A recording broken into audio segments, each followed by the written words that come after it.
Hello my dear student, আজকে unit dimension and মেজারমেন্টের part 2 এর ভিডিওতে আমরা ম্যাগনিটিউড অফ ফিজিক্যাল কোয়ান্টিটি নিয়ে বেসিক্যালি ডিসকাস করব। তাহলে আজকে আমাদের ডিসকাশনটা শুরু করা যাক। আচ্ছা, কি বলছে না, ম্যাগনিটিউড অফ ফিজিক্যাল কোয়ান্টিটি সেটা কিভাবে ডিপেন্ড করে, সেটা হচ্ছে ম্যাগনিটিউড মানে হচ্ছে নিউমেরিক্যাল যে ভ্যালুটা, ঠিক আছে। এবার এই নিউমেরিক্যাল ভ্যালুটা আমি বললাম যে 1 by proportional to its unit, ঠিক আছে। গল্পটা কি? গল্পটা হচ্ছে, ধর তুই, আমি বললাম যে এইখানে একটা চিকেন রেখেছিস, ঠিক আছে। এই চিকেনটার ফর্সে মাস হচ্ছে 2 কেজি। এই চিকেনটার মাস হচ্ছে আমার 2 কেজি। খুব ভালো কথা। এই 2 কেজি গল্পটা কি? এবার এই 2 কেজিটা আমার তাহলে কি করে পেয়েছি আমি? না, এই 2টা হচ্ছে আমার এই নিউমেরিক্যাল ভ্যালু ইনটু আমি বলবো যে 1 কেজি, যেটা 1 কেজি সেটা হচ্ছে আমার কি, সেটা হচ্ছে আমার ইউনিট, এনইউ, ঠিক আছে। এবার ধর আমি তোকে বললাম যে এই চিকেনের ওয়েটটা, তোকে আরেকজন কেউ বললো যে 2000 গ্রাম, সে কি ভুল বলছে? 2000 গ্রাম সে কি ভুল বলছে? না, ঠিক বলছে, একদম ঠিক বলছে, ঠিক আছে। তাহলে তার ক্ষেত্রে কি, তার ক্ষেত্রে নিউমেরিক্যাল ভ্যালুটা 2000, ঠিক আছে, ইন্টু তার ক্ষেত্রে ইউনিটটা কত? ইউনিটটা হচ্ছে 1 গ্রাম। তার ক্ষেত্রে তাহলে এটা নিউমেরিক্যাল ভ্যালু আর এটা হচ্ছে নতুন একটা ইউনিট, ঠিক আছে। নিউমেরিক্যাল ভ্যালুটা তাহলে কি হয়ে যাচ্ছে, চেঞ্জ হচ্ছে, আমরা দেখতে পাচ্ছি। এর যেমন নিউমেরিক্যাল ভ্যালুটা 1 ছিল, ইউনিট যখন 1 কেজি নিয়েছিলাম, এর এই ইউনিট যখন আমি 1 গ্রাম নিলাম, তখন আমার নিউমেরিক্যাল ভ্যালুটা চেঞ্জ হয়ে আমার N2 হয়ে গেল, অন্য একটা নিউমেরিক্যাল ভ্যালু চলে এলো। এই তো গল্প। কিন্তু মুরগিটা কি চেঞ্জ হয়ে গেছে? মুরগিটা চেঞ্জ হয়েছে, মুরগির মাস চেঞ্জ হয়েছে। ইউনিট চেঞ্জ করেছি বলে আমরা নিউমেরিক্যাল ভ্যালুগুলো চেঞ্জ করেছি, কিন্তু মুরগির তো চেঞ্জ হয়নি, অর্থাৎ মুরগির মাসও চেঞ্জ হয়নি। মাস বলতে কি বোঝায়? কতটা ভেতরে মাল মশলা আছে, কতটা ভেতরে কোয়ান্টিটি, কতটা ভেতরে মাংস। বিরিয়ানির কথা পরে ভাববি, বুঝতে পারছি তোরা চিকেন বিরিয়ানির কথা ভাবছিস, কিন্তু পরে ভাববি, আপাতত দেখ। তাহলে এইটাকেই আমরা বলছি নিউমেরিক্যাল ভ্যালু। ইউনিট যত ছোট হবে নিউমেরিক্যাল ভ্যালু তত বড় হবে। ইউনিট এখানে দেখ 1 গ্রামটা ছোট আমার, সেজন্য নিউমেরিক্যাল ভ্যালুটা বড় হয়েছে। মানে ইউনিট যদি স্মল হয়, নিউমেরিক্যাল ভ্যালুটা আমার এনভি, নিউমেরিক্যাল ভ্যালু, সেটা কি হয়, সেটা বিগ হতে হয়। কারণ ultimately numerical value into unit করেই তো আমরা একটা কোনো কিছু কোয়ান্টিটিকে এক্সপ্রেস করব। আর কোয়ান্টিটির ম্যাগনিটিউড কি কাকে বলে, না এই নিউমেরিক্যাল ভ্যালুটাকেই ম্যাগনিটিউড বলে। অল্প ক্লিয়ার? তাহলে এই জন্য ইনভার্সলি প্রপোর্শনাল সাইনটা দিয়েছি। এবার যদি ইউনিট বড় হয়, 1 কেজি হয়, তাহলে 2 দিয়ে মাল্টিপ্লাই করলে মিলে যাবে, তখন নিউমেরিক্যাল ভ্যালুটা ছোট হয়ে যাবে, ঠিক আছে। উল্টো কেস জাস্ট। এখানে কি করেছি, ইউনিটটা এখানে বিগ, তাই জন্য আমার এনভি নিউমেরিক্যাল ভ্যালু সেটা কত, সেটা হচ্ছে স্মল। গল্প ক্লিয়ার? আচ্ছা, এবার তাহলে এখানে কি বলেছি আমি, দুটোই যেমন, মুরগিটা যেমন চেঞ্জ হচ্ছে না, তাহলে N1U1 ইকুয়ালস টু আমার N2U2, এটা নিয়ে কোনো ডাউট নেই। মানে বেসিক্যালি আমরা যখন মুরগি চেঞ্জ করছি না, আমরা তখন জাস্ট ইউনিট চেঞ্জ করছি বলে নিউমেরিক্যাল ভ্যালুটা চেঞ্জ হচ্ছে, আলটিমেটলি মাসটা তো সেম রয়েছে রে বাবা, ঠিক আছে। এই হচ্ছে গল্প, ফিজিক্যাল কোয়ান্টিটিটা তো সেম রয়েছে, ঠিক। চলো, এবার কি বলছে, আমাদের কিছু কিছু সাফিক্স প্রিফিক্স জানতে হবে। যেমন ছোটবেলা থেকে আমরা পড়ে এসেছি, এগুলো জানি আমরা অলরেডি। ডেকা মানে কি 10⁻1, হেক্টো মানে কি 10⁻2, কিলো মানে কি 10⁻3, মেগা মানে কি 10⁻6, এগুলো থেকে এবার জানবি না। গিগা মানে 10⁻9, টেরা মানে 10⁻12, পেটা মানে 10⁻15, এক্সা মানে 10⁻18। এবার এটা হচ্ছে মাল্টিপল, এটা মানে ইউনিটটা বেড়ে যায়। ধর আমি বললাম কিলোগ্রাম, মানে 1 গ্রামকে আমি 10⁻3 হাজার দিয়ে, এটা মানে কি 10⁻3 মানে কত, 1000। তাহলে 1 কিলোগ্রাম মানে কি 1 গ্রামের 10⁻3, অর্থাৎ 1000 দিয়ে গুণ করেছি। গল্প ক্লিয়ার? আচ্ছা, এইভাবে যেমন 1 এক্সাগ্রাম মানে কি, 1 এক্সাগ্রাম মানে 1 গ্রামকে আমি 10⁻18 দিয়ে মাল্টিপ্লাই করেছি।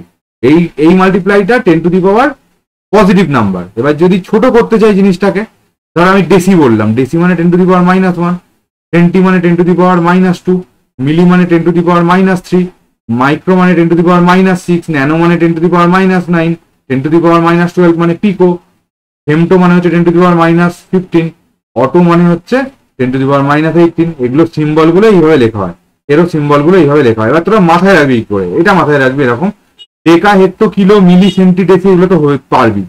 মাথায় এইভাবে রাখবি, micro mega, nano giga, pico tera, femto peta, atto exa, এইভাবে মাথায় রাখবি, কবিতার মতো করে মাথায় রাখবি, ঠিক আছে? চল নেক্সট বলছে আমাদের নেক্সট টপিক কি, লেন্থ। কিছু কিছু লেন্থ সম্বন্ধে আমাদের ফিজিক্সে জ্বালাবে, সেগুলো জানতে হবে। 1 মাইক্রন মানে কি? 1 মাইক্রন মানে হচ্ছে 10⁻⁻6 মিটার, বা এটাকে কি বলে 1 মাইক্রোমিটার, ঠিক আছে? মাইক্রন মানে মাইক্রোমিটার বেসিক্যালি।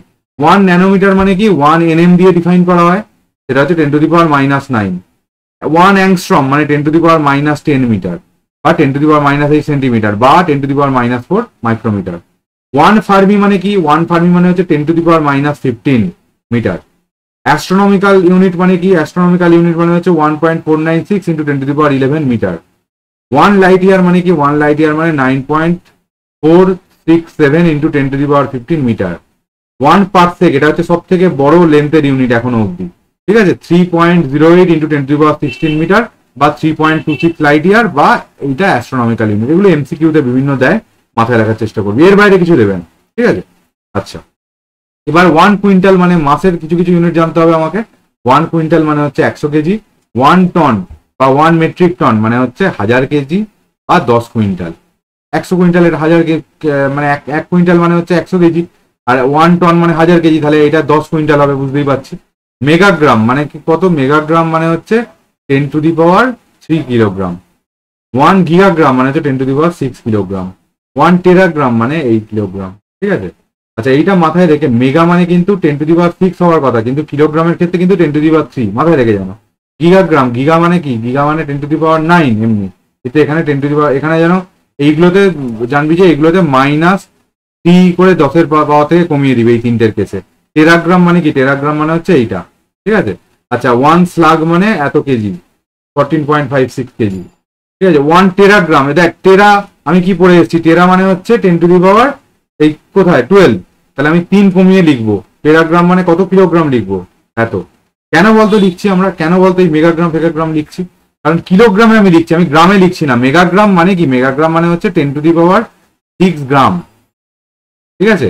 আর কিলোগ্রাম 1 কেজি মানে কত? 1 কেজি মানে হচ্ছে 10⁻3 গ্রাম। তাহলে এই দুটোকে কম্পেয়ার কর, কম্পেয়ার করলে কি 10⁻3 কেজি হয়ে যাবে না? এটা কিন্তু গ্রামে লিখিনি, কেজিতে লিখেছি, ওই জন্য কেজিতে লিখলে পাওয়ারের 3 কমিয়ে লিখবি। আশা করি বুঝতে পেরেছিস।